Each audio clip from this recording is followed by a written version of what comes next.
Boa noite a todas e todas, boa noite, meu povo. Estou nervosíssima, já estou chegando à conclusão que eu queria ficar lá no meião, eu acho que eu queria mesmo, teria sido melhor que eu fosse logo no início, porque a cabeça está fervendo, mas, viu, Sueli Carneiro, a gente reclama para reclamar depois.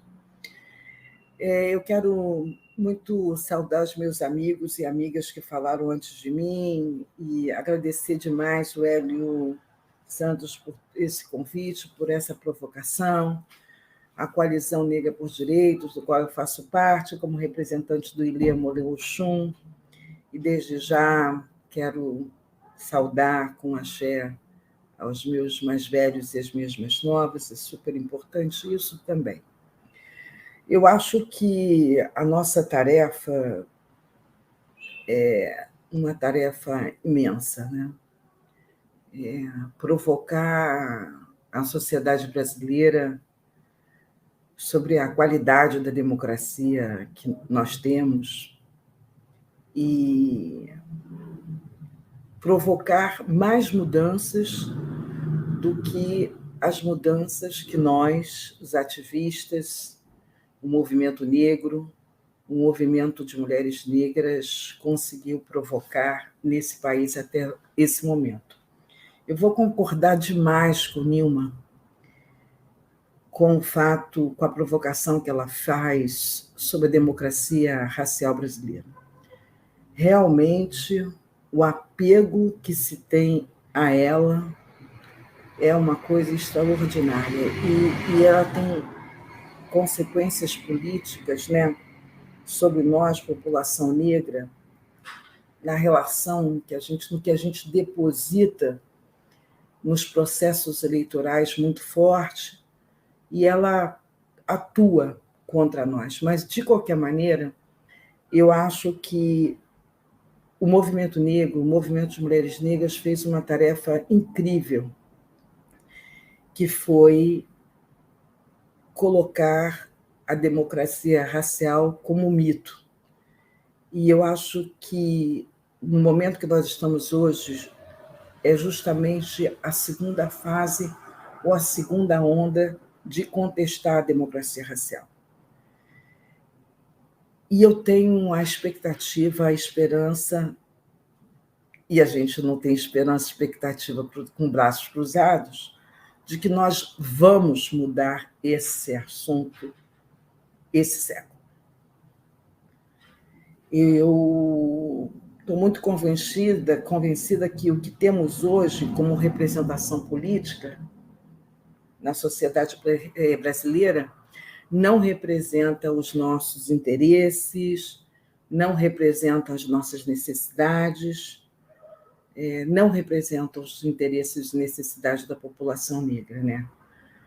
O sistema de preferências, eu chamo de sistema de preferências, que os grupos políticos operam e que priorizam, eles estão voltados em duas direções muito transparentes, né? Uma primeira dela é que estão voltadas para que a reprodução e a manutenção das estruturas que os mantêm no poder e nas posições de decisão. Essa é a primeira direção, né? E a segunda direção é interditar a ascensão da população negra a essas estruturas de poder e decisão. Isso é de caso pensado, é organizado. A estrutura da sociedade brasileira está montada nisso. Ascender um determinado grupo e interditar o demais. E esses demais somos nós. E nesse cenário, em minha opinião, não é algo de convívio pós-1988, né, com a nossa nova Constituição, né, que todos, e vou dizer também eu, comemoram como um exemplo, né, do momento de democratização da sociedade brasileira. Que, lembre-se, só a partir da Constituição de 1988, imagina que a população negra, a população analfabeta, passou a ter o direito ao voto. Isso diz muito sobre uma sociedade, não é? Mas esse cenário é um cenário que se impõe, como já foi dito antes por meus colegas e colegas, né? Aqui, ele é um traço do 15 de novembro de 1889. Foi ali que eles decidiram que nós não iríamos fazer parte de uma concepção de nação. Então, daí que o debate sobre o voto, para nós, população negra, é discutir o poder, a forma de constituição da nação brasileira com muita profundidade. Porque a interdição estava ali no dia 15 de novembro. A gente costuma dizer que parte dos nossos problemas começaram, né, afrodescendentes que somos, afro-brasileiros que somos, pessoas escravizadas como fomos, a partir do dia 14 de maio de 1888. Mas, no caso da representação política, começou no dia 15 de novembro mesmo, de 1889. Então, eu vejo que o importante é que a gente diga à sociedade brasileira que nós, esse padrão de desigualdade, discriminação e racismo, nós não estamos dispostos mais a tolerar. E que a agenda de direitos e cidadania, de redistribuição de renda e de enfrentamento eficaz à discriminação racial e ao racismo é algo para nós inegociável. E, na minha opinião, nesse debate, se existe uma instituição que precisa mudar, é o partido político. É inaceitável a cacicagem, no sentido, desculpa, as minhas irmãs e irmãos indígenas, mas a forma de estruturar a representação político-partidária tem trazido à população negra danos impressionantes. Então, isso é um ponto. Esse debate, esse embate e enfrentamento com o partido político não vai... É isso que vai acontecer. Nós não temos como adiar esse problema, porque ele está colado no que a gente vai ter sobre representatividade ou não. Eu super vou concordar com tudo que foi dito de que não basta ter pessoas negras. O que nós queremos é que a nossa agenda de transformação socio-racial no Brasil e de justiça racial seja, de fato, levada a cabo. Porque esse país não tem a menor chance de dar certo sem a nossa efetiva participação. Isso nós demonstramos. Para episódio mais recente, eu vou citar logo a história das políticas de ação afirmativa nas universidades, que tiveram desplante de dizer que nós íamos criar, então, o ódio social, né? O ódio racial na sociedade brasileira.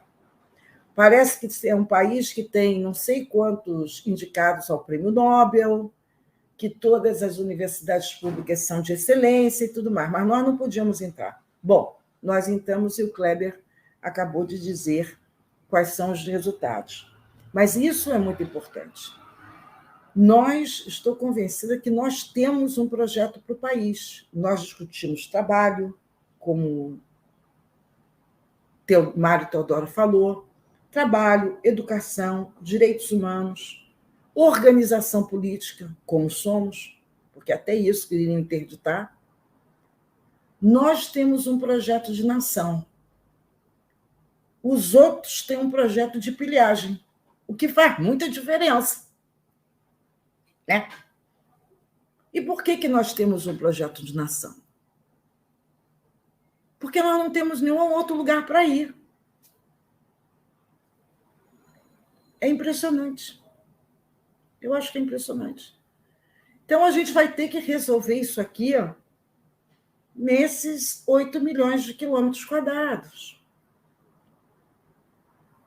Enfrentando o problema da terra, quilombolas, indígenas, questão ambiental.